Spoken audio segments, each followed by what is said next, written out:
Assalamualaikum warahmatullahi wabarakatuh. Bismillah, alhamdulillah, wassalatu wassalamu ala rasulillah Sayyidina Muhammad bin Abdillah wa ala alihi wa ashabihi wa azwajihi wa dhurriyyatihi wa ahli baitihi tabi'ahum bi ihsan ila yaumil qiyamah. Para alim, para ulama, para kiai yang kita cintai, Pak Rektor, Pak Pembantu Rektor, dan seluruh sivitas akademika UP 45 yang dulu lebih dikenal dengan Unprok UP 45. Alhamdulillah bersama-sama Yusuf Macul Langit. Jadi kelas ini kelas macul. Kudune bego langit. Bego langit oleh lu gede. Nek bengkeli yo angel wong bego. Ini dalam rangka hari ulang tahun UP 45 ke-60, berarti 64 tahun 64 burung lahir imut. Jadi peringatan tentang hari lahir Universitas Proklamasi sesungguhnya adalah ulang tahun lahirnya pendidikan yang didasarkan atas nilai-nilai proklamasi kemerdekaan Indonesia. Setelah merdeka itu yang ngisi banyak, ada yang bergerak di ekonomi, ada yang bergerak di pertanian, ada yang bergerak di pengelolaan sumber daya alam. Tapi ada yang secara tegas mendedikasikan membangun lembaga pendidikan, yaitu Universitas Proklamasi. Berarti tidak jauh dari kami bangsa Indonesia dengan ini menyatakan kemerdekaannya.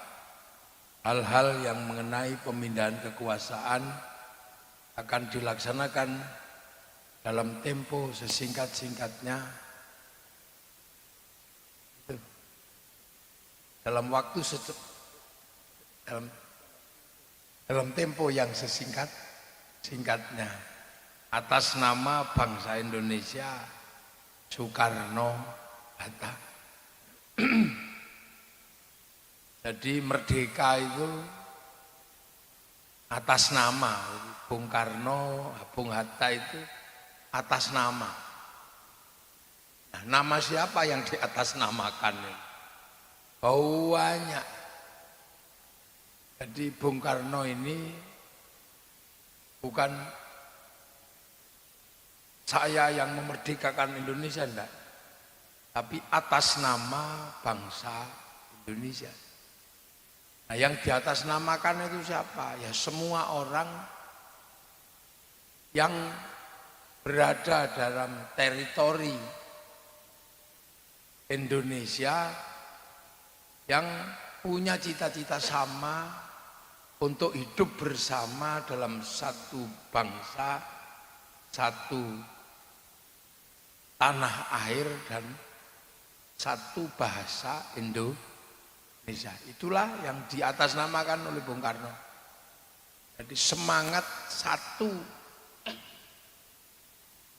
tanah air, satu bangsa, satu bahasa, satu nusa, itulah yang diatasnamakan Bung Karno. Dan itu bukan sesuatu yang mudah. Karena apa? Karena untuk menjadi satu itu sulitnya luar biasa. Tapi satu adalah kunci. Karena tidak ada satupun bangsa yang merdeka tidak berlandaskan persatuan. Itu enggak ada. Hanya saja modal persatuan di Indonesia ini sudah cukup lama dibangun oleh para pendiri bangsa ini. Dari sejarahnya kita memang sudah menjadi negara bersatu itu sudah cukup lama. Yang paling monumental adalah ketika dicetuskan dalam kitab Sutasoma yang berbunyi Bhinneka Tunggal Ika. Jadi kunci itu persatuan. Hari dulu, kenapa Belanda bisa 350 tahun? Karena kita tidak bersatu. Bangsa manapun yang tidak bersatu susah untuk membangun nation state atau negara bangsa. Nah, 45 atau 17 Agustus itu adalah proklamasi buat kita untuk membentuk nation state atau negara bangsa. Makanya atas nama bangsa Indonesia, bukan atas nama negara Indonesia, tapi atas nama bangsa. Dan bangsa ini sudah berjalan cukup lama. Mulai dari sistem sosialnya berjalan cukup lama. Sistem keyakinan dan kepercayaannya berjalan cukup lama. Bahkan sistem tata kelola sosialnya sudah cukup lama bangsa ini. Sehingga ketika bangsa-bangsa lain melewati fase pembentukan budaya, kita juga mengalami fase pembentukan budaya. Ketika bangsa lain mengalami fase pembentukan negara, kita juga melakukan pembentukan negara. Bahkan mungkin yang paling rumit di antara yang rumit pembentukan negara adalah Indonesia. Karena apa? Terdiri dari aneka ragam suku, bangsa, dan agama. Kerumitan itu terjadi. Di samping kekerasan dari imperialis yang tidak memberikan ruang sedikit pun buat Indonesia untuk merdeka. Beberapa negara berdiri karena kelunakan kekuatan imperialis atau penjajah yang menjajah negara. Sehingga ada kemudahan ketika harus mendeklir kemerdekaannya. Indonesia paling rumit. Makanya sejarah dunia satu-satunya negara yang tidak punya pilihan memerdekakan bangsanya kecuali hanya dengan merebut kemerdekaannya dengan perang. Satu-satunya negara itu di dunia adalah Indonesia. Karena demikian rumitnya. Sebab apa rumit? Karena hampir seluruh yang dibutuhkan oleh dunia di saat itu ada di Indonesia. Apapun yang dibutuhkan dunia di kala itu ada di Indonesia.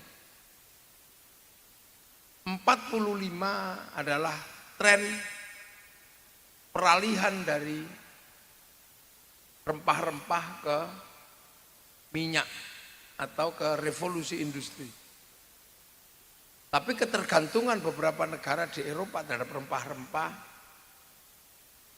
tidak bisa dijawab kalau tidak menggunakan sumber daya Indonesia. Maka menguasai Indonesia adalah kunci untuk terlibat dalam sistem perdagangan internasional yang dialami oleh negara Belanda di waktu itu.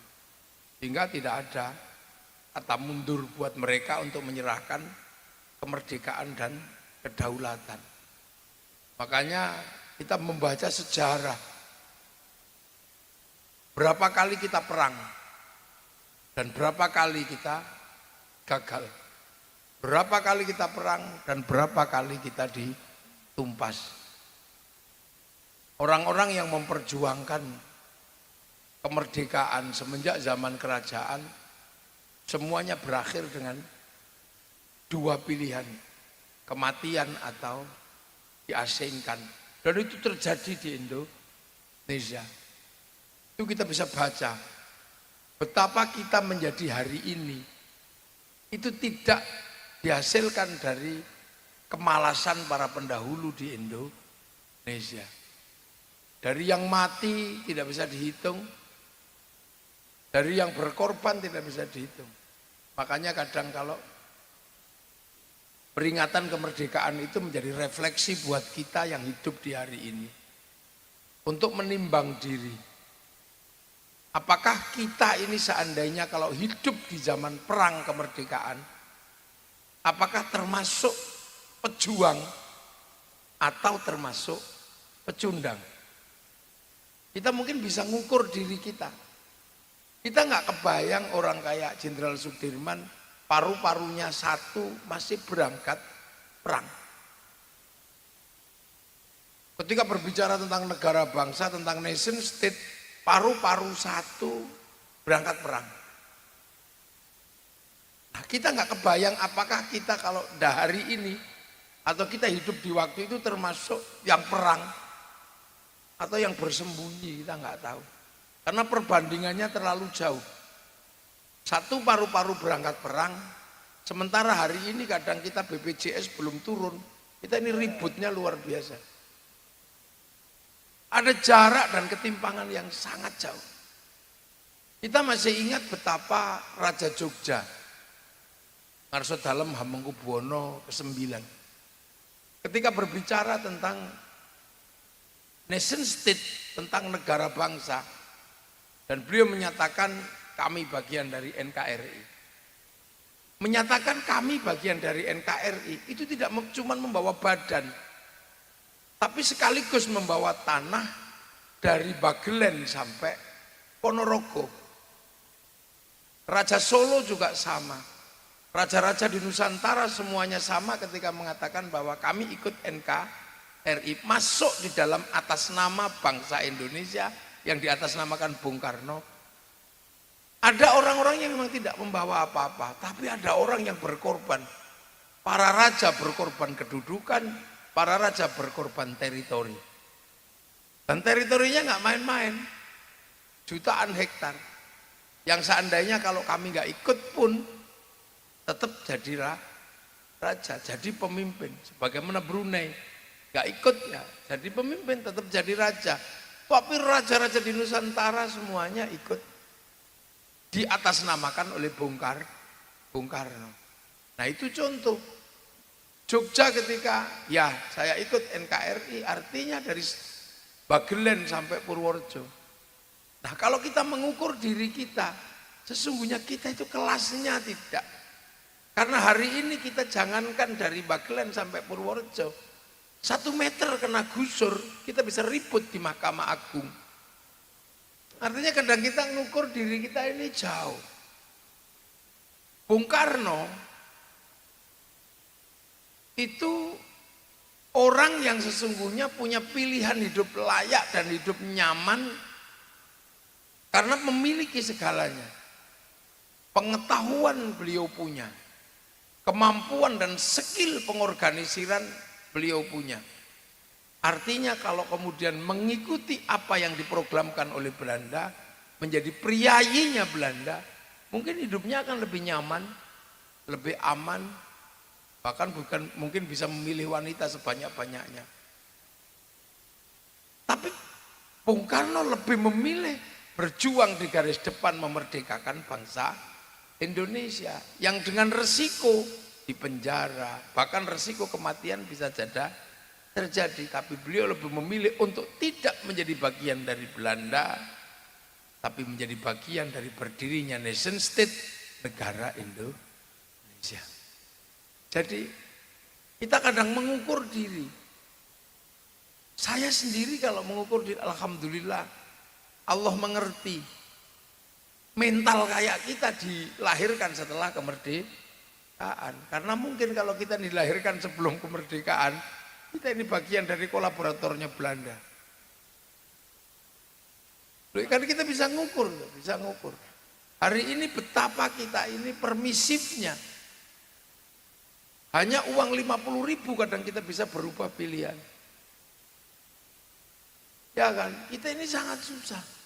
Demi kenyamanan kita untuk duduk di sebuah kedudukan yang nyaman, kita rela mengeluarkan beberapa uang untuk menjadi bagian dari hal yang membuat kita menjadi nyaman duduk di situ.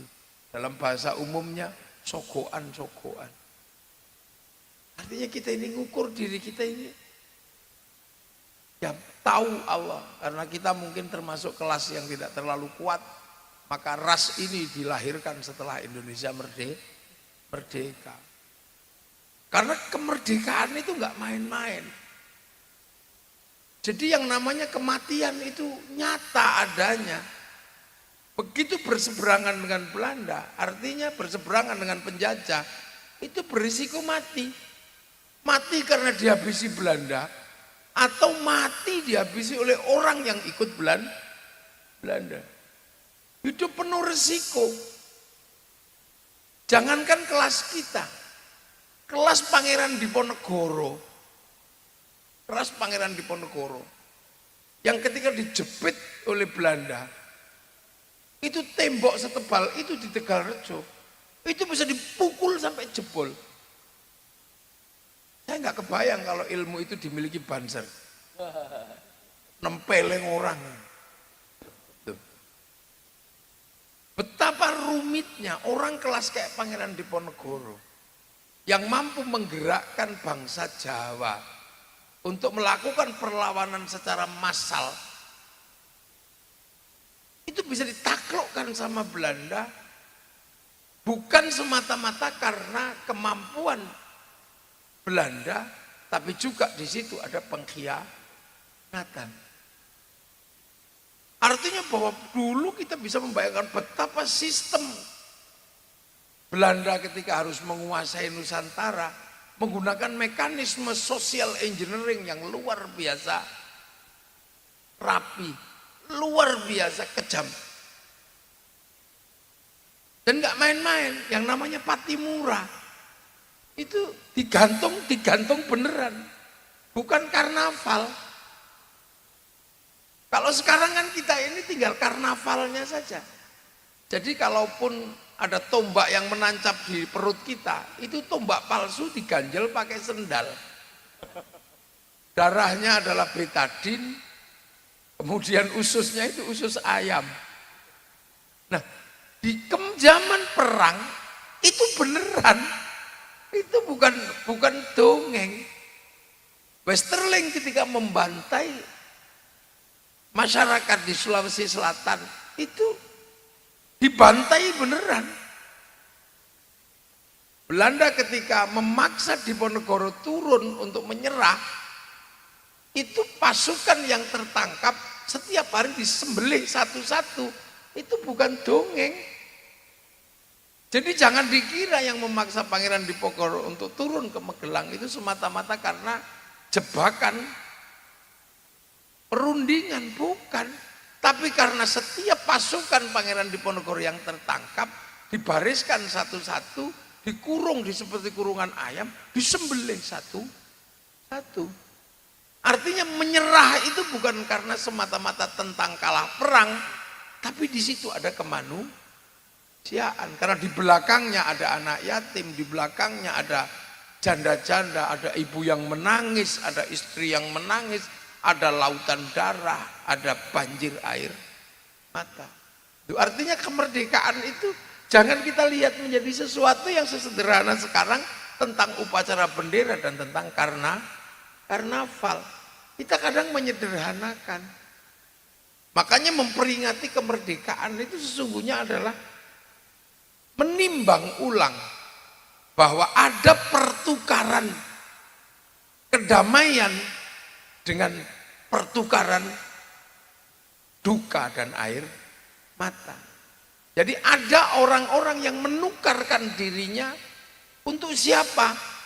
Untuk masa depan yang dia sendiri mungkin juga nggak tahu siapa yang akan mengisi masa depan Indonesia. Yang dia tahu hanya merdeka atau mati. Cuman itu sederhana itu.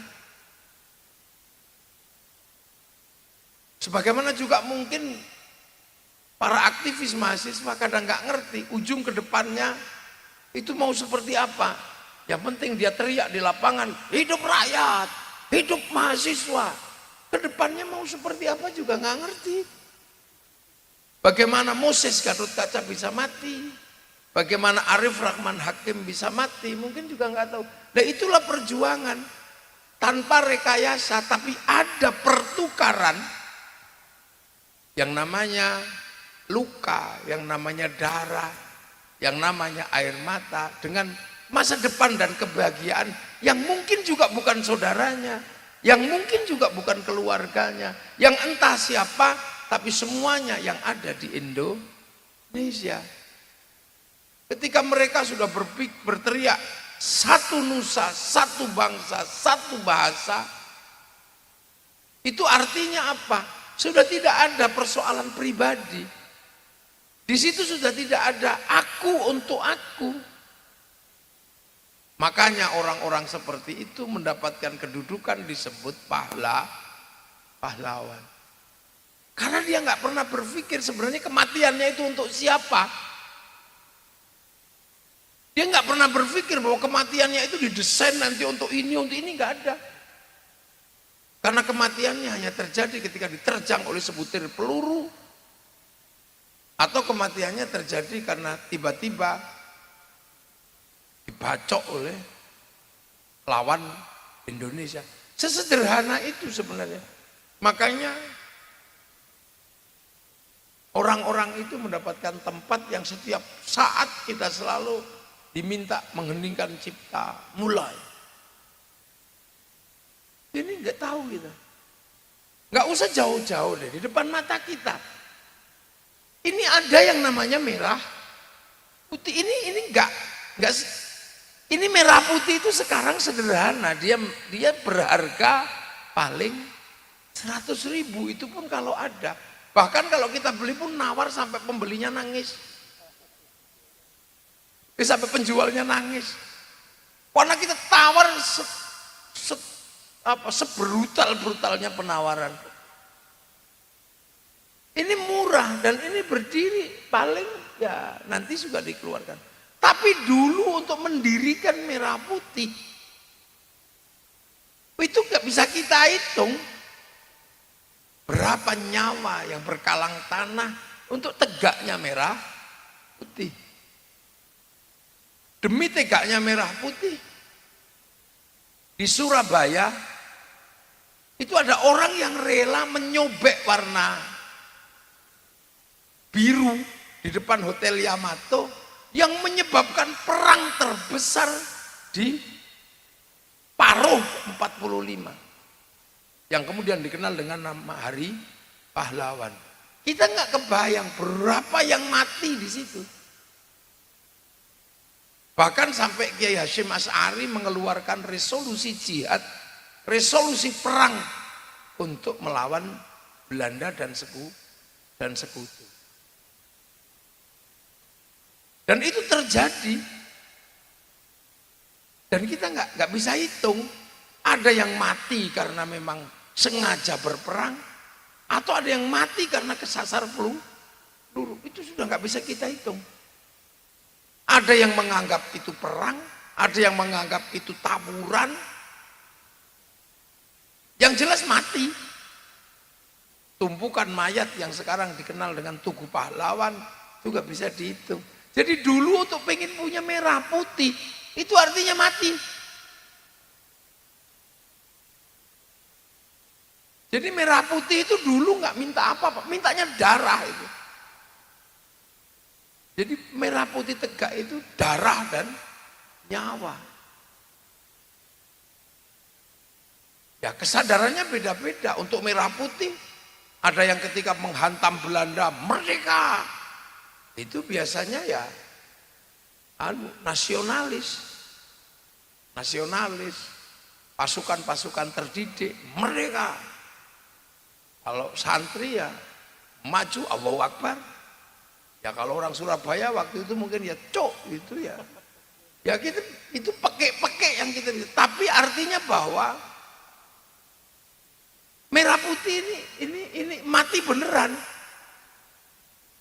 Bahkan yang menyebabkan Malabi mati itu pun juga karena problem merah putih. Dan sekarang merah putih sudah setelah kemerdekaan yang dulu merah putih diperjuangkan oleh orang Jogja, sampai bikin rumah saja atasnya dikasih merah putih. Agar Belanda gak curiga, tiangnya dikasih tebu. Biar masih gak curiga, tiangnya dikasih padi. Agar gak curiga, tiangnya dikasih kelapa. Agar gak curiga, tiangnya dikasih pisang. Agar gak curiga lagi besok bawa tumpeng sama ingkung makan. Belanda paling mikirnya orang Indonesia ini makan aja ribet. Tapi Belanda gak tahu. Begitu nasi ini gak ada, habis, padi mengering, pisang rontok, kelapa mengering, tebu mengering, yang tersisa tinggal merah putih di dada kami anak-anak Indonesia. Itu merah putih. Nah sekarang itu kadang ada yang orang menggugat merah putih hanya karena alasan angkat tangan. Dia udah nggak minta darah, nggak minta nyawa, cuman minta gini dak. Itu ada alasan yang itu melanggar aturan agama, ada yang alasan itu ini itu, macem-macem. Maka kadang saya berpikir jangan-jangan orang-orang ini yang banyak alasan untuk sekedar hormat merah putih, jangan-jangan ini orang-orang dulu kakek buyutnya itu mata-matanya Belanda. Dan yang lebih menjengkelkan lagi, ada yang tiba-tiba mengklaim bahwa kakeknya yang bikin merah putih. Ini lebih menjengkelkan lagi. Loh iya kan, ini lu menjengkel gimana? Dia nggak pernah berpikir bahwa merah putih tegak, di belakangnya itu ada nyawa para syuhada yang mati. Kadang saya melihat ini orang ini isengnya luar biasa sudah. Dan saya nggak bisa diem kalau sudah urusan seperti itu. Karena apa? Ini persoalan di belakangnya ada yang mati. Kalau kamu mengklaim pohon mangga yang tak tanam, nggak apa-apa. Cuma modal sekop sama. Tapi bibit. Tapi ini merah putih. Yang orang mati berkalang tanah karena merah putih. Dan itu bukan karnaval. Maka please jangan. Tapi kalau kamu terus-terusin, ya mungkin kami juga nggak bisa diam. Nah, itu kita contoh berdirinya merah putih. Merah putih tok yang sekarang kita lihat sudah. Pancasila. Pancasila ini yang sekarang kita baca dengan bahasa sederhana, itu penuh pengorbanan. Siapa yang berkorban atas nama Pancasila itu? Ya orang-orang yang mengikhlaskan dirinya. Gitu. Apapun derajatnya, apapun kemampuan dan kekuatannya, itu semua harus merelakan egonya masing-masing, perasaan ketuhanannya masing-masing, entah apapun, merasa bahwa Tuhannya yang paling benar, Tuhannya yang paling berkuasa, Tuhannya yang paling rasional, atau apapun di situ perdebatan tentang nilai-nilai esoterisnya, semua harus merelakan dirinya patuh pada satu konsep di bawah ketuhanan yang maha besar. Itu enggak main-main. Tuhan kami paling bagus, konsep agama kami paling bagus. Stop. Domination state, kamu harus patuh semua kepada nilai bersama, yaitu ketuhanan yang maha besar. Itu nggak mudah untuk merapikan orang-orang yang punya nalar ketuhanan, mungkin yang fundamental, nggak mudah. Bahkan sampai sekarang masih ada yang menggugat tentang ketuhanan yang Maha Esa, dianggap tidak sah karena tidak mewakili agama mayoritas. Jadi jangan dikira untuk menentukan platform Pancasila dengan ketuhanan yang Maha Esa itu harus ada orang-orang yang menurunkan egonya atas nilai ketuhanan orang lain yang dianggap salah, untuk bersama-sama membangun negara dalam satu konsep bahwa mari kita junjung nilai ketuhanan di titik tertinggi yang akan menjadi falsafah negara Indonesia. Itu tidak mudah, jangan dikira. Wong bikin forum rektor aja susah. Karena semua universitas merasa universitasnya lah yang paling baik. Coba, gak usah jauh-jauh misalnya, bikin forum grup sholawat.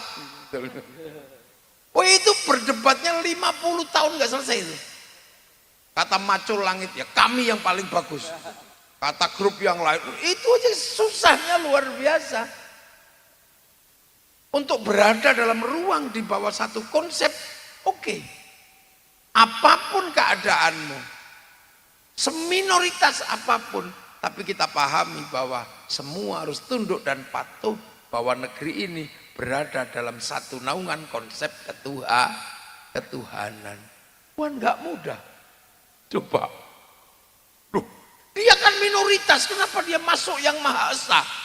Bukankah Tuhannya 3? Itu nggak selesai itu. Apalagi itu Tuhannya ada patung-patung. Jadi jangan sampai bayangkan untuk berbicara tentang ketuhanan yang Maha Esa itu terus sambil leye-leye, oke, setuju gitu. Enggak, jangan ngawur sampai. Jadi ketuhanan yang Maha Esa itu sampai meledak DITII, PRRI, Permesta. Duh, itu problemnya apa? Tidak mau berada dalam satu konsep bersama tentang ketuhanan. Padahal yang namanya nation state, negara bangsa, menuntut persatuan. Jangan dikira itu gak sesederhana yang kita bayangkan. Sampai ada yang masih ngotot dan kewajiban menjalankan syariat Islam bagi pemeluknya. Jadi jangan dikira bikin Pancasila itu sederhana.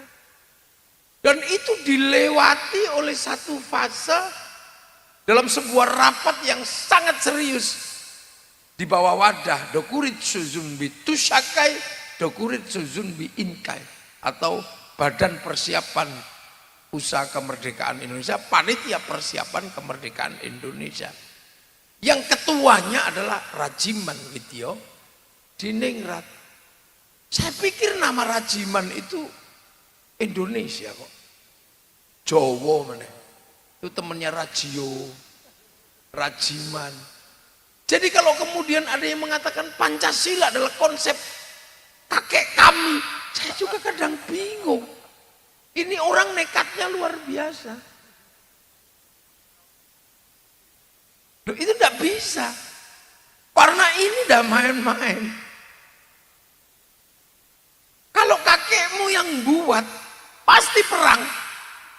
Karena kamu selalu mengkafirkan orang. Jadi pasti nggak mungkin itu kamu yang buat.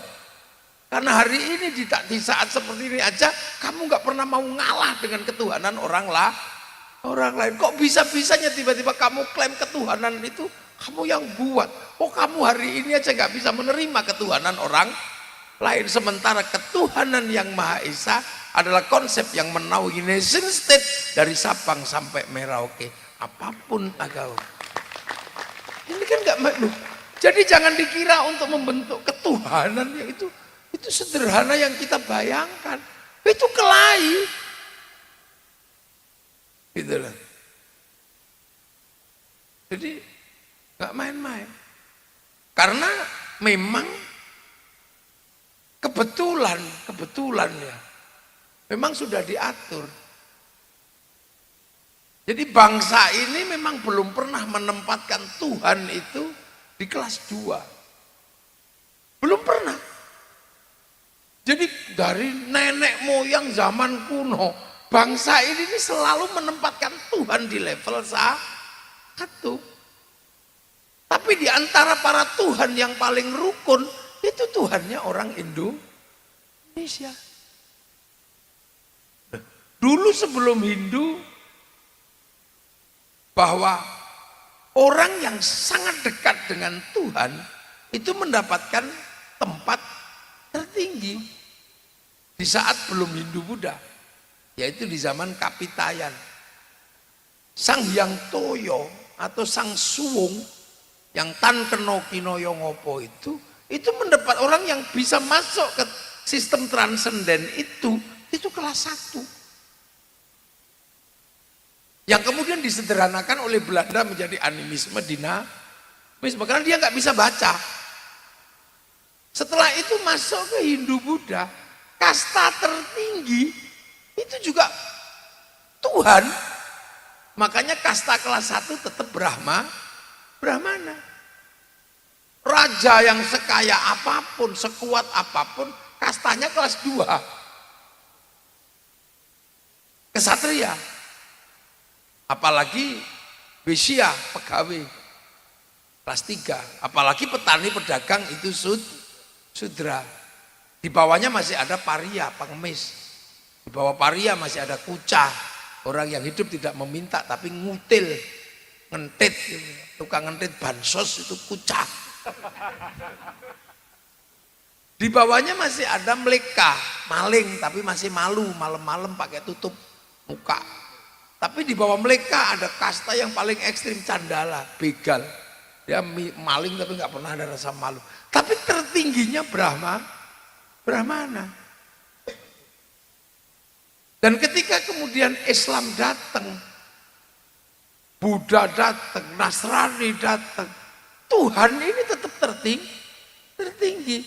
Makanya orang Indonesia sampai ketika membentuk nation state, membentuk negara bangsa, landasan idealnya yang tertinggi tetap ketuhanan yang Maha Esa. Dari dalam sejarahnya bangsa ini belum pernah meletakkan Tuhan di kelas 2, selalu di kelas 1. Jadi belum pernah bangsa ini menjadi bangsa terkutuk, itu belum pernah. Kalau yang lain sudah pernah dikutuk sama Tuhan. Karena apa? Menempatkan Tuhan di nomor berapa? Dan itu butuh kesadaran besar. Karena apa? Terkait eksistensi perasaan yang paling benar dalam memiliki Tuhan. Setelah itu Tuhan mengatur manusia dan patuh semua. Kita patuh pada nilai kemanusiaan. Tapi kita sadar bahwa manusia memang butuh persatuan. Nah, untuk bersatu kita butuh kesetaraan. Tanpa melihat siapa yang tinggi, siapa yang rendah, tapi semua anak bangsa, terutama anak bangsa Indonesia, memiliki derajat yang sama, kedudukan yang sama. Dan itu butuh konsep yang matang. Maka waktu itu banyak sekali tawaran konsep bagaimana anak bangsa ini bisa setara. Ketika para raja mengikhlaskan kedudukannya untuk menjadi bagian dari NKRI, maka dia harus merasakan dan merelakan bahwa pada akhirnya kedudukannya sama dengan orang yang tadinya menjadi pembantunya. Banyak tawaran konsep. Di Eropa mengenal konsep people. Konsep people adalah vox populi vox dei, suara mayoritas, suara Tuhan. Akan tetapi beresiko, karena begitu dia mayoritas, dia akan menjadi diktator mayoritas. Makanya ada beberapa negara yang kemudian atas nama Tuhan membantai yang dianggap tidak bertuhan, bahkan kelompok lain dianggap bid'ah karena menyalahi aturan Tuhan yang sama. Ada tawaran komunis. Komunis menawarkan bahwa kedudukan tertinggi adalah pada tangan proletar. Tapi begitu kekuatan proletar ini mayoritas, dia menjadi diktator proletar. Lihat, sama-sama berisiko. Maka akhirnya kemudian Indonesia yang mayoritas Islam punya tawaran. Islam menawarkan konsep hidup bersama, saling mengerti, saling tanggung jawab.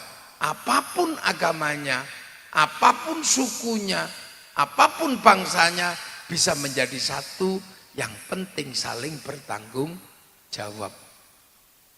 Islam punya tawaran karena Sang Rasul pernah membangun konsep itu yang kemudian ditekankan dalam bahasa kullukum ra'in wa kullukum mas'ulun an ra'iyati. Kalian semua adalah para pemimpin yang harus hidup saling bertanggung jawab antara yang mimpin dan yang dipimpin. Mayoritas kaum muslimin punya konsep ra'iyah. Ra'iyah itulah yang akhirnya disepakati bahwa kamu bisa berbeda apa saja, tapi kamu bisa memimpin, juga bisa dipimpin.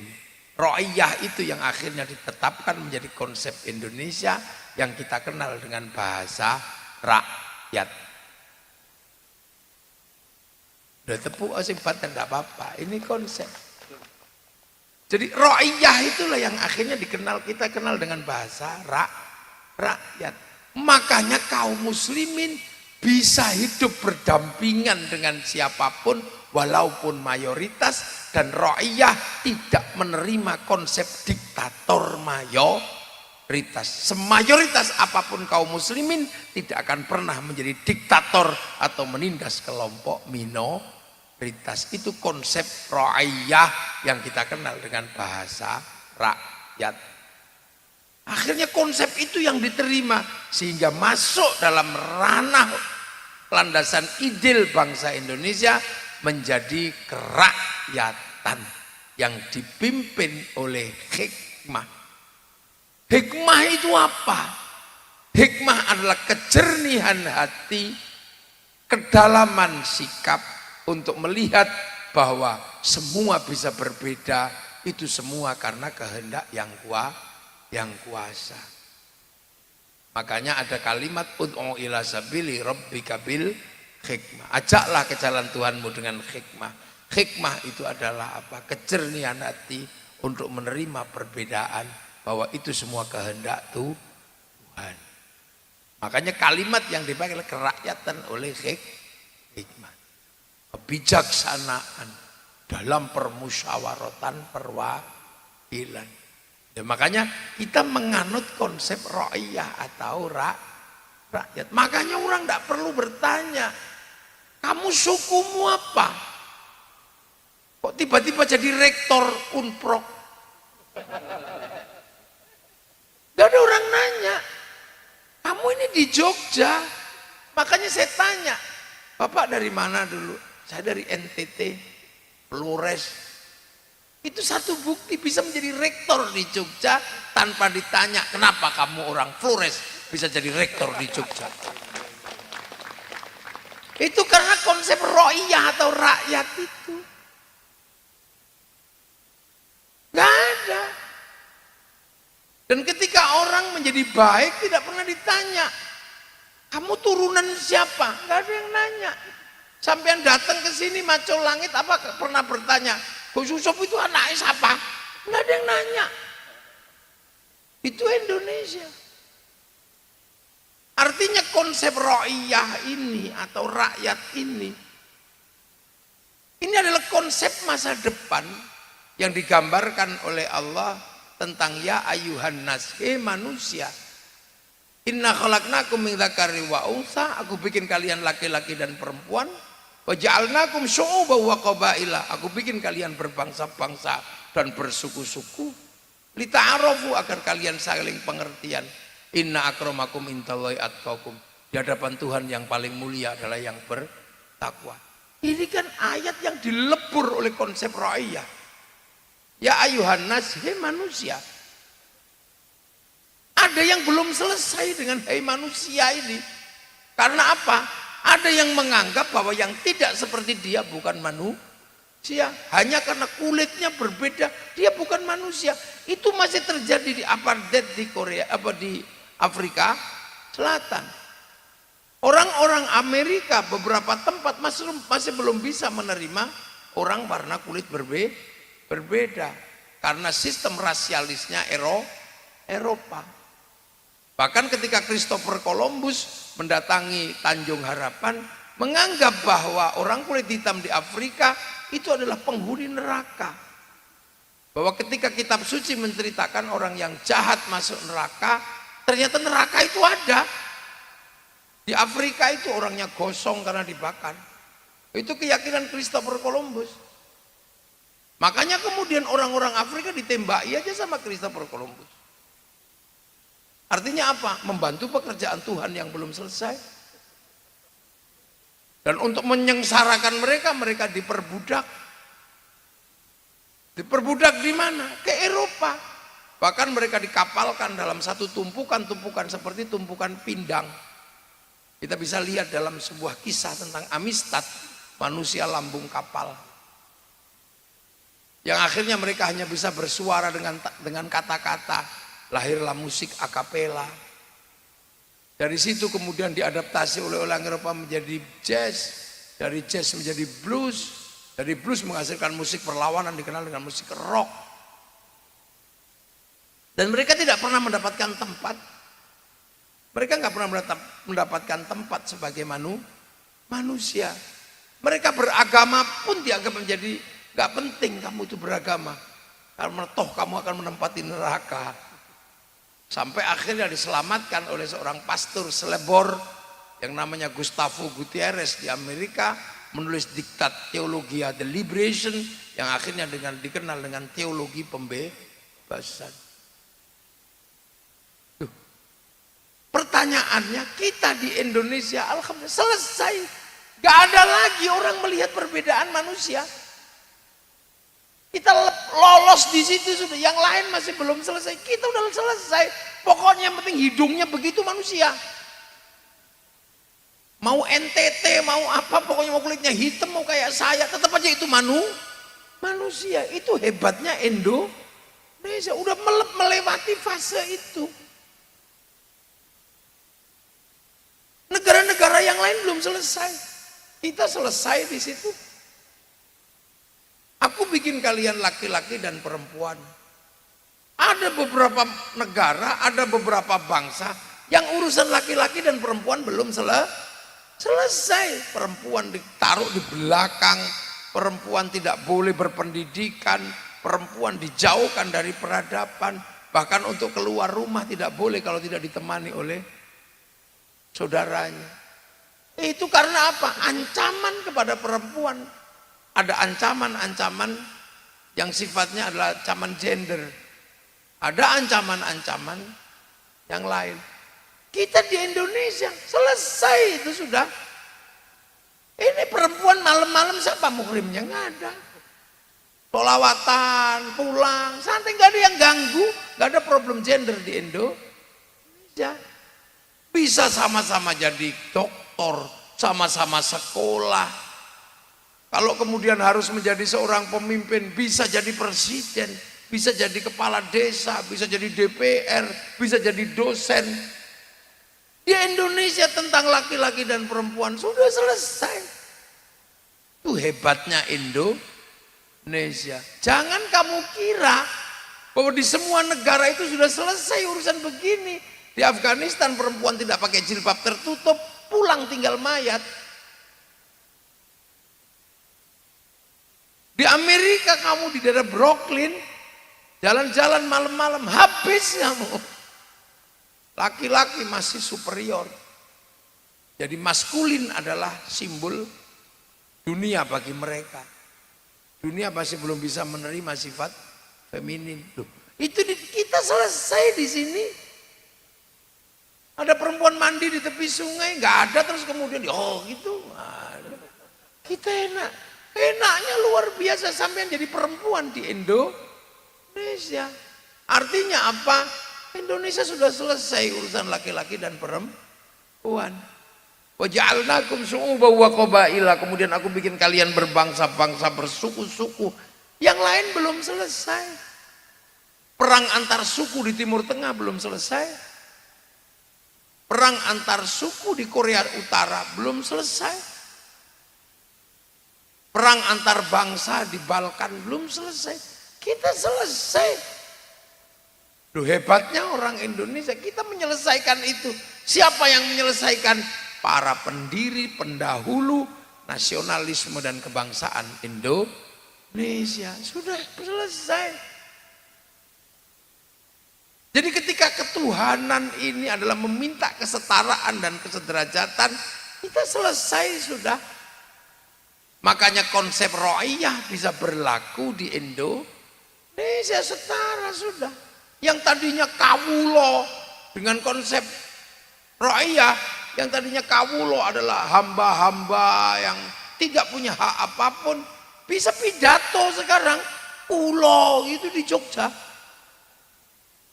Itu bukan sesuatu yang murah.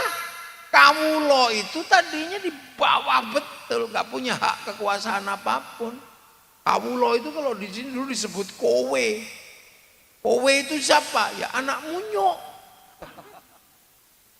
Loh iya kan, kowe itu kan anak munyok, karena bagi Belanda orang Jawa itu turunan Pithecanthropus. Jadi belum Homo sapien. Makanya kowe orang loh. Kowe-kowe ini tadinya kan kawulo. Itu begitu mengikuti konsep ro'iyah, bisa pidato ulo, hamba sahaya, bisa pidato setara dengan tuannya saya. Di Sunda yang abdi, yang tadinya abdi gitu, bisa setara dengan tuannya. Abdi mah. Bahkan para dewa yang tadinya sangat di level tinggi diturunkan, yang tadinya panggilannya pukulon dipanggil ulun di Banjarmasin. Ulun itu saya, ulun. Loh, ini terjadi karena apa? Karena konsep ra'iyah. Nah itulah makanya kaum muslimin yang mengikuti konsep ra'iyah tidak boleh mengkafirkan orang. Wong ra'iyah kok dikafirkan?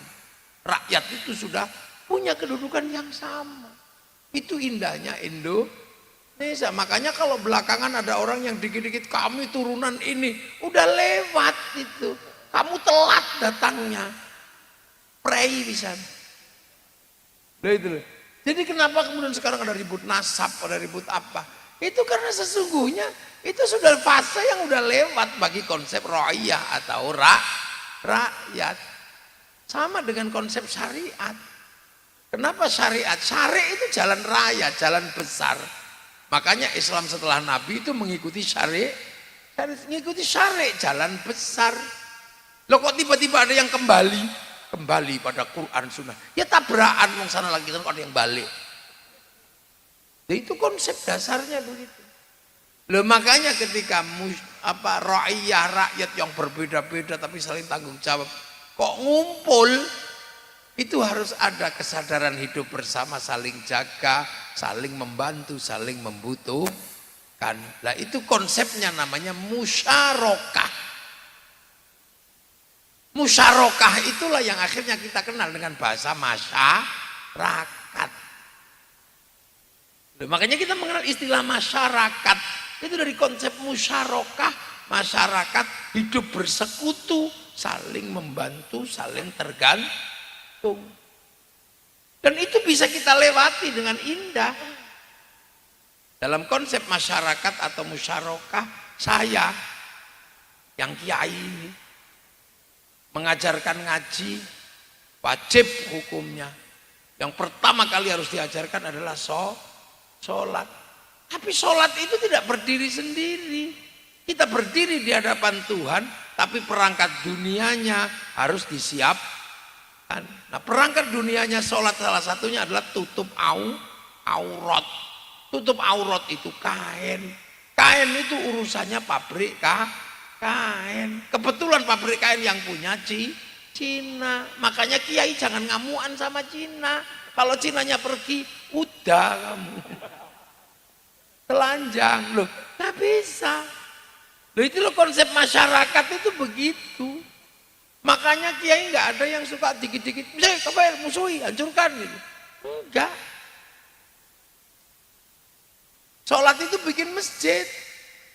Masjid itu dari dulu juga sama-sama bangunan. Nah, bangunan sekarang siapa yang punya? Kalau bangunan dulu kayu. Gitu. Nah, yang bisa bikin bangunan kayu itu dulu dikenal dengan orang yang dalam kelompok eksklusif disebut orang Kalang. Itu orang-orang yang jago bikin bangunan. Makanya kiai-kiai dulu nggak musuhi orang Kalang. Walaupun kadang sholatnya beda.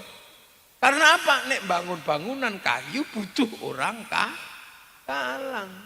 Nah, dulu makanya pada orang Kalang itu ya penguasa pasar itu. Loh, makanya kiai itu kan nggak suka teriak-teriak karena konsep musyarakah ini orang nggak bisa berdiri sendiri. Pergi haji nggak mungkin bisa berjalan tanpa bank. Karena apa? Pilot tidak menerima ONH. Semua harus melewati proses perbankan. Kalau berbicara bank, pasti berbicara obligasi. Kalau berbicara obligasi, pasti urusannya bank devisa New York. Kalau ditarik ke belakang, pasti ngomongin Rothschild, Rockefeller. Yahudi pasti gitu. Tapi kalau kamu anti bank, gak sido haji itu umatmu. Neng Turgo. Terus setelah masuk bandara YIA itu, semuanya diurus pesawat. Konsorsium besar perusahaan Yahudi sama Nasrani. Kamu anti Yahudi, kamu matiin semua Yahudi. Pesawatnya nggak ada, renang. Haji, loh, ini konsep musyarakah. Makanya orang dalam konsep musyarakah atau masyarakat tidak saling menafikan. Semua hidup selaras bersama, tidak saling mengingkari bahwa saling membutuhkan. Nah, itu makanya kiai-kiai mana ada yang suka cerita, misalnya enggak, kecuali ustadz-ustadz freelance itu. Ini konsep sudah kita sepakati tentang musyarakah. Nah, kalau mau bikin konsensus bersama, kita harus melakukan sesuatu untuk saling menghargai dalam perbincangan-perbincangan yang sifatnya gagasan dan pengetahuan. Nah, konsep itu dalam Al-Quran ada wasyawirhum fil amri, wasyawirhum bermusyawarahlah. Maka kemudian kita mau bangun konsensus, termasuk mau bangun negara, kita menggunakan konsep musyawarah.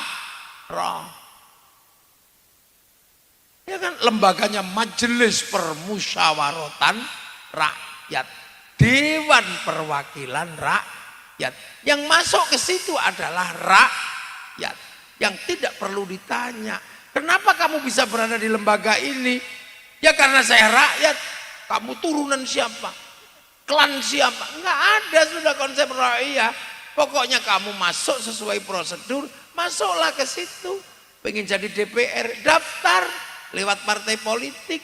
Setelah itu tawarkan gagasanmu kepada rakyat. Kalau kamu punya banyak teman, pasti temanmu ikut. Kalau nggak ada yang ikut, beli 50.000. Tuku wong. Loh, demokrasi prosedural begitu nggak ada yang nanya sudah. Kamu pengen terlibat di situ karena kamu pengen pinter, ya mondok aja yang pinter. Nanti kamu akan sampai di situ, dan ketika kamu pinter, kamu gak ditanya turunannya sopo, anaknya sopo. Jadi perbincangan ro'iyah itu sudah bukan perbincangan tentang nasabnya apa, turunannya apa, tapi tentang gagasan dan kecerdasan. Loh, kok tiba-tiba ada yang mundur masih berbicara tentang turunan ini. Itu lewat kamu telat, udah nabrak konsep Nabi yang sudah diterapkan di Indonesia. Itu makanya berbicara nasab itu nabrak konsep ro'iyah. Sama dengan Hizbut Tahrir, kemana-mana bawa bendera la ilaha illallah. Dia baru bawa bendera, Kami di sini sudah tahlilan pakai la ilaha illallah. Jadi kamu telat. Lu kamu kalau anti la ilaha illallah, anti la ilaha illallah. Enggak. Kami anti bendera PKI Palu arit. Tapi kalau kami ke sawah ya tetap pakai arit, pergi nukang pakai palu. Kamu datang terlambat, kamu baru bawa bendera, sementara kami sudah menggelar setiap hari acara tahlilan. Sama dengan sekarang ini, telat dia datang. Kita sudah menggunakan konsep ra'iyah, dia baru datang cerita tentang keturunan dan nasab. Telat, mau kita sudah nggak ngomongin itu. Jadi tidak kemudian karena anti, enggak. Kamu tabrakan sama konsep Nabi. Kalau kamu ngaku turunan Nabi, kamu tabrakan sama kakekmu sendiri. Duh. Ini dan itu sudah bukan cerita dari bangku ke bangku, terlembagakan dalam lembaga tinggi negara, majelis permusyawaratan rakyat. Yang musyawarah itu rakyat, sudah bukan turunan siapa, sudah bukan nasabnya siapa, sudah nggak ada. Itu sudah rakyat yang berbeda agama, lakum dinukum waliyadin, yang berbeda suku adalah waja'alnakum syu'uban wa qabaila, yang berbeda kelakuan lana a'maluna walakum a'malukum. Kita sudah maju di level itu, ada yang datang masih terlambat, masih di sini tak ajari dulu bagaimana cara hidup menjadi ra'iyah atau rakyat. Kini wis tekan majelisnya ini isinya sudah rakyat, sudah nggak peduli kamu keturunan siapa, kamu sukumu apa. Yang penting prosedur demokrasi kamu lewati, kamu bisa menjadi bagian dari dewan itu, kamu bisa menjadi bagian dari majelis itu. Kok tiba-tiba kamu nyalahin? Wah, kalian anti, bukan? Kamu aja yang nabrak tembok. Tembok apa? Tembok konsep negara. Itu sudah nama, sudah bukan lagi perbincangan dalam majelis-majelis pinggir jalan, bukan perbincangan warkop. Itu sudah tertulis secara tegas dalam landasan ideal bangsa Indonesia, kerakyatan yang dipimpin oleh hikmat, kebijaksanaan dalam permusyawaratan perwakilan. Itu tertulis, itu bukan guyon. Dan terlembagakan dalam majelis permusyawaratan rakyat, Dewan Perwakilan Rakyat. Loh kok tiba-tiba orang lain kok salah no? Makanya ketika kalau sudah jadi ra'iyah, kok kamu ngotot mau masuk dalam kapasitas turunan, ya dicek dulu bener nggak ini kamu turunan sana. Wong kita sudah ra'iyah kok. Loh ini loh. Jadi kamu jangan kalau sama-sama seperti itu, kita sudah di situ. Saudi masih belum bisa ke situ. Setelah Nabi punya konsep ra'iyah, dia nggak sanggup menjalankan konsep itu, kembali kepada konsep kerajaan, raja hamba masih. Sehingga yang berkuasa adalah Ibnu Saud, sang raja. Semuanya adalah hamba-hamba, kawulo. Makanya semua diatur oleh raja. Dan di Timur Tengah semuanya hampir sama. Gitu kan? Ketika kekuasaan berdiri, semua ditimpakan kepada kekuasaan. Ra'iyah tidak punya kemandirian. Karena apa? Berdasarkan atas kekuatan suku. Sehingga apa? Begitu negaranya runtuh, agamanya ikut runtuh. Sistem sosialnya runtuh. Loh itu loh. Nah ini yang harus dipahami. Makanya pertanyaan berikutnya adalah, kenapa kita bisa?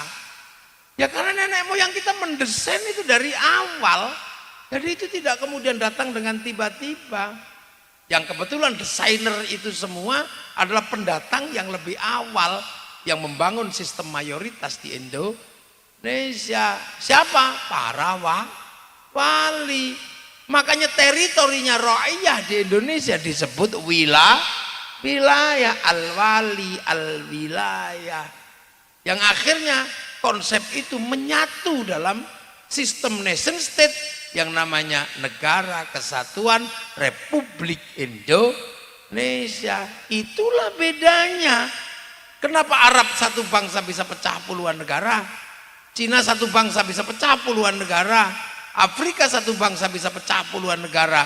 Tapi kita sebaliknya, puluhan bangsa, suku dan agama mampu bersatu dalam satu Negara Kesatuan Republik Indonesia. Dan hari ini kita nikmati. Makanya UNPROK ini punya tanggung jawab kalau berbicara proklamasi, ya menegaskan kembali nilai-nilai yang diatasnamakan oleh Bung Karno, yang berdiri dari nama-nama yang sangat banyak, dari berbeda suku, berbeda bangsa, berbeda agama. Dan ini penting, makanya menjadi membangun persatuan itu menjadi penting. Menjadi penting, makanya jangan sekali-sekali apapun menjadi alat perpecahan. Contoh malam hari ini, sebenarnya sholawat itu sendiri aja kan nggak apa-apa. Bahkan ada banyak sekali yang mengecam ala sholawatan udah tak bareng-bareng. Tapi yang mereka nggak tahu, ini kebersamaan, ini punya nilai-nilai yang tidak bisa ditopang ketika kita mengambil sikap tidak bersatu. Kalau sudah seperti ini, persatuan seperti ini, apa? Roda ekonomi berputar. Yang jual bendera, laku benderanya.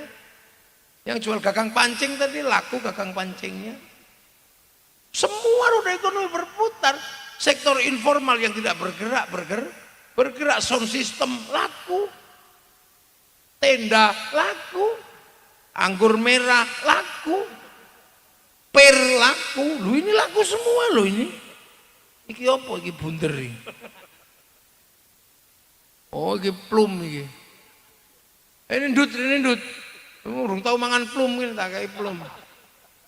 Ini. Aku seneng bocah iki. Urung tau mangan plum iki. Plum. Ini lho. Oh iku larang soalnya iku. Nek ora ning UNPROK ora ono iki. Lah aku anggere ngaji dhek teko tak kei plum. Nah itu. Jadi persatuan terjaga. Doa sendiri-sendiri nggak ada masalah. Tapi kalau para ulama membangun sistem kebersamaan, doa bersama di alun-alun namanya istighosah. Rukun terjadi. Bakul bakso datang, yang jual tahu juga datang. Lu konsep kebersamaan seperti ini itu kalau dihilangkan, orang akan sendiri dan agama menjadi bukan lagi alat pemersatu, tapi agama bisa menjadi landasan perpecahan. Sementara negara bangsa kita butuh persatuan. Ini yang kadang tidak dilihat. Makanya jangan sembrono dengan konsep kiai itu tentang membangun kebersamaan. Kalau semua orang berdoa sendiri, ada orang mati nggak kumpul, ada gendurian nggak kumpul, itu pecahnya sistem sosial. Dan itu ditunggu oleh banyak orang, pecahnya Indonesia. Karena apa? Kalau Indonesia sudah pecah, Indonesia sudah tercerai-berai, sumber daya alam yang negara lain tidak punya bisa didapatkan secara gratis. Dan semua pengen gratisan itu. Seperti Eropa, Amerika, Cina pengen gratisan minyak. Kekacauan Timur Tengah dibikin. Akhirnya yang tadi Libya punya negara mengatur minyak, Suriah punya negara mengatur minyak, minyaknya tanpa negara, stateless. Akhirnya kemudian minyak bisa diambil oleh siapa saja, masuk black market. Nah ketika Turki mencoba mengambil manfaat dari situ, dia menjadi makelarnya, dirudal sama Rusia di rest areanya. Loh ini kan negara. Indonesia nggak boleh tercerai-berai karena apa? Menjadi murah sumber daya alamnya. Pengen. Siapa sih yang nggak kepengin? Apapun yang terjadi nanti, kita negara yang paling nyaman nanti. Karena energi masa depan dunia kita punya. Energi apapun yang diomongin dunia kita punya. Kalau berbicara energi itu adalah panas matahari, kita punya 3 waktu. Kalau masa depan dunia energi adalah panas bumi, kita cincin api. Kalau masa depan energi adalah angin, kita punya pantai terpanjang dunia. Artinya kita punya masa depan apapun. Krisis pangan yang sekarang dialami oleh Cina, dialami oleh Eropa, kita punya peralihan makan yang sangat luar biasa banyak. Kalau nggak ada nasi, jagung. Kalau nggak ada jagung ya talas. Kalau nggak ada talas ya gadung. Kita masih punya banyak persediaan. Karena hampir seluruh persediaan dunia terbanyak ada di Indonesia. Ragam nabati itu paling banyak di Indonesia, ragam hayati paling banyak. Di Arab cadangan binatangnya paling cuman gajah, unta. Di sini ada cadangan terenggiling, ada garangan. Bahkan cadangan hantu paling banyak di Indonesia. Di sana cuman ghost, jin, syaiton. Di sini ada gundul pringis, ono pocong, ono kolor hijau, ono jerangkong, mak lampir, suster ngesot. Kita komplit, kita cadangannya banyak. Makanya negeri kita ini negeri dinamis. Negeri dinamis. Dan kita terbiasa untuk bernegosiasi, kita terbiasa untuk hidup bersama, duduk saling jaga, kita terbiasa. Karena apa? Ya kita negeri yang banyak cadangannya. Malam-malam kalau orang lain ribut kan karena nggak punya kerjaan. Kalau kita kerjaan malam itu banyak. Bawa lampu ke sawah, nyuluh welut ada.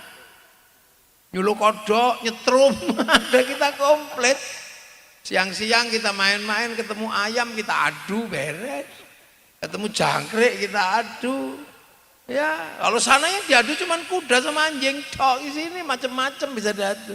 Sampai laba-laba bisa diadu. Sing iseng adu-adu undur-undur. Loh, kita ini punya banyak sekali ragamnya. Makanya di saat siapapun punya, kita juga punya kok. Cerita cinta kita punya, sana punya, ada Sampai Ingtai, ada Romeo Juliet, kita punya ada Ande Lumut. Di sana ada Ibu Tiri Kejam dalam Cinderella, kita punya bawang putih, bawang merah. Komplit kita punya.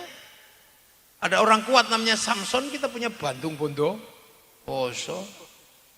Di sana ada Tom and Jerry, kita punya Kancil, Nyuriti. Di mana kita hampir semuanya sama. Apa sih yang kita nggak punya? Sana punya alat musik, kita juga punya. Sana punya terbang, kayu kulit, gampang buatnya, kayu tinggal motong, kulit tinggal nempelin. Eropa punya gitar, kayu tinggal motong, tali tinggal nempel. Kita punya gamelan, lebih rumit karena pakai logam. Jadi logam, alat musik ini terbuat dari logam. Artinya hanya bangsa yang menguasai ilmu pertambangan maju dan penguasaan metalurgi yang mapan mampu membuat alat musik dari logam. Jadi cuman kita ini kadang-kadang kalah cerita. Orang menceritakan bangsanya, kita ikut menceritakan bangsa orang. Jadi kita ikut menceritakan Romeo Juliet, kita melupakan itu sama. Bayangkan Amerika menceritakan bangsanya, kita ikut-ikutan, gayanya ikut-ikutan sana. Film koboi itu kan bagaimana Amerika menceritakan bangsanya. Kita ikut-ikutan gaya koboi, gaya jenggo.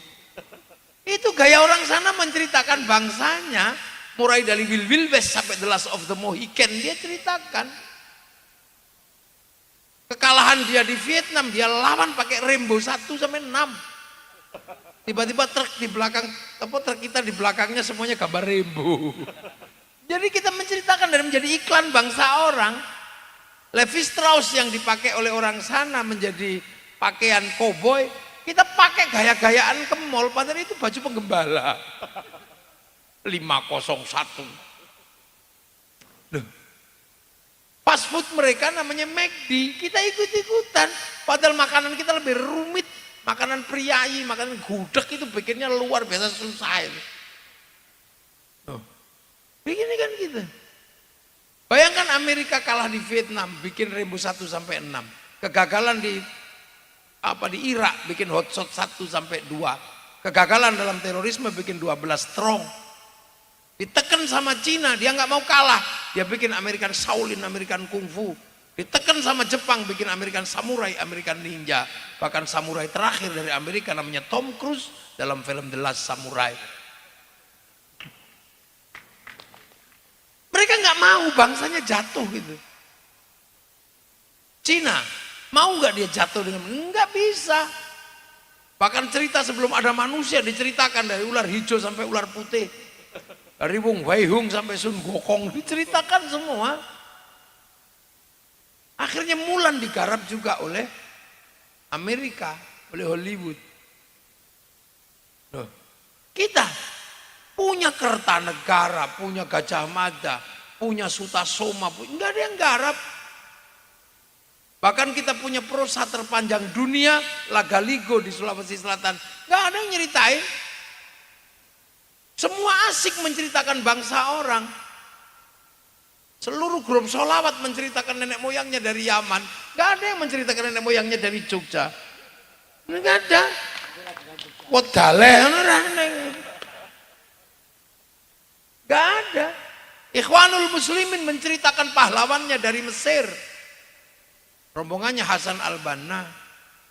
Hizbut Tahrir menceritakan pahlawannya dari Palestina, dari sekitarnya.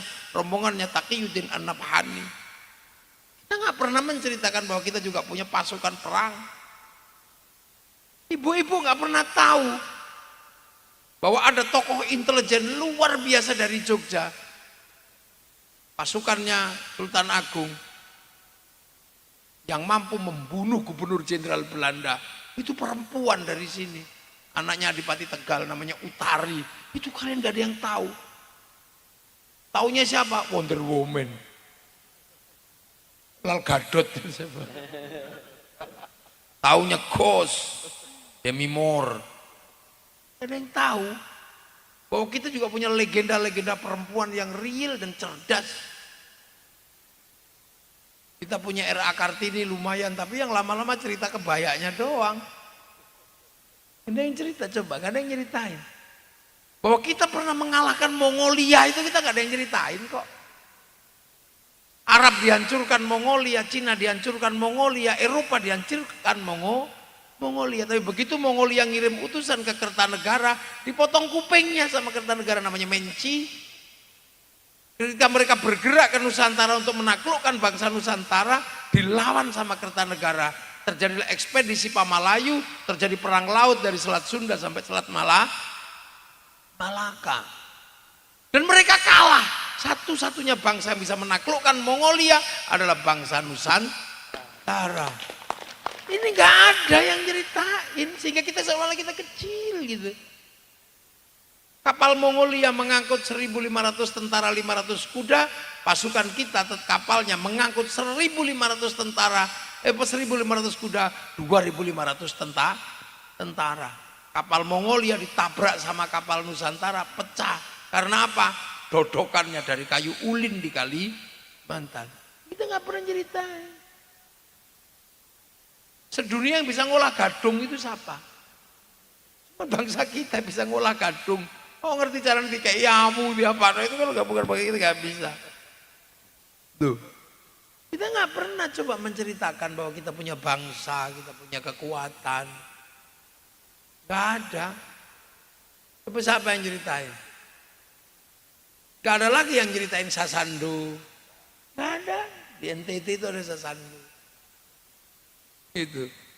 Dan satu-satunya bangsa yang berburu paus secara tradisional itu cuman bangsa Indonesia, masih pakai tombak itu, pakai buyutnya Pak Rektor.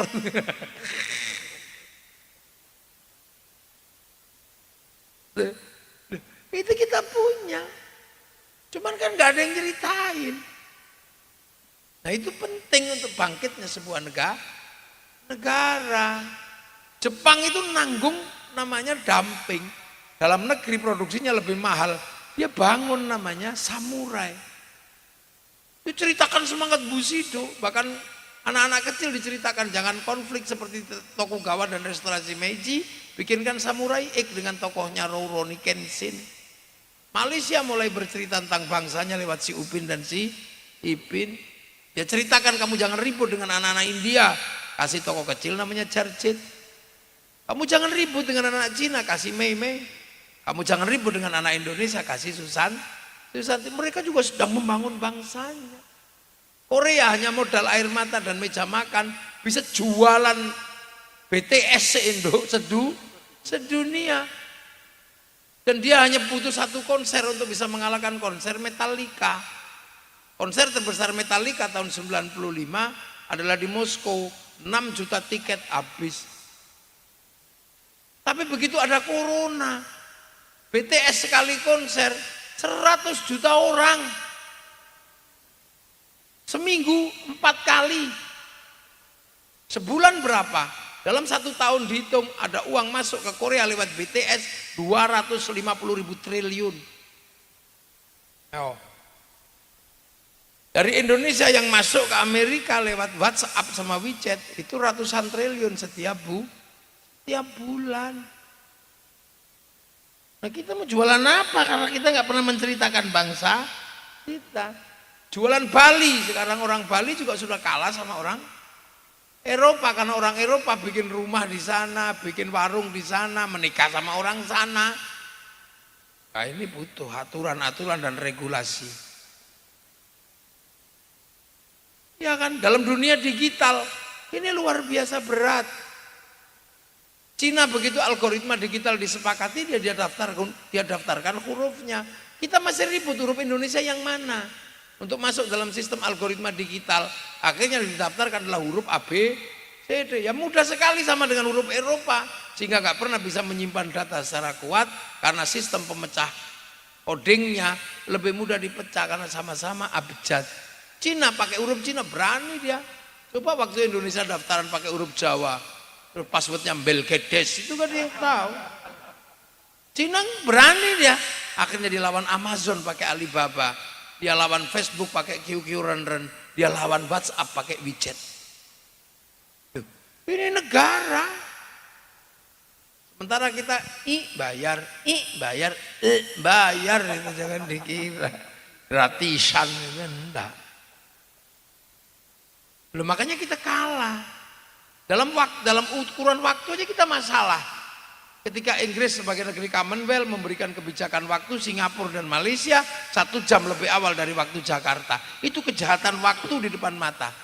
Sehingga bursa efeknya buka 1 jam lebih awal. Kita coba lawan dengan geser ke IKN untuk menarik waktu lebih cepat dari waktu Singapura Malaysia. Kita ributnya luar biasa. Setempat jin buang anak atau apa. Di satu sisi memang kita belum pernah punya ibu kota negara, kita belum pernah bangun istana. Yang kita tempati di Jakarta itu istananya Gubernur Jenderal Belanda. Yang kita tempati di Gedung Agung punyanya Belanda. Kita masih, ketika kita mau bangun, mau mandiri aja, teriak-teriak. Kamu juga nggak ikut bangun aja kok ribut. Yang bangun kan Pak Jokowi. Nanti persoalan diteruskan Pak Prabowo apa enggak ya, terserah Pak Prabowo nanti. Pak Jokowi udah pensiun. Loh, inilah negara, kita ini kadang usil iseng. Kita nggak ngerti urusannya, teriaknya paling kenceng. Apa urusannya netizen itu kadang? Ributnya luar biasa. Nah itulah, makanya alhamdulillah gitulah. Nah ini masih punya waktu dan kesempatan, walaupun kecil-kecilan kayak begini, kita masih bisa menceritakan bangsa kita, menceritakan negara kita, bahwa kita punya sistem yang seluruh dunia juga mengadaptasi pada sistem-sistem awal. Nah itulah. Makanya semoga dengan ulang tahun proklamasi Indonesia yang ke-79 dan UP 45 yang ke-60 menjadi sinergi bahwa nilai-nilai kebangsaan bisa kita tumbuhkan dimanapun dan oleh siapapun. Karena tugas rakyat adalah membangun nation state Indonesia. Assalamualaikum warahmatullahi wabarakatuh.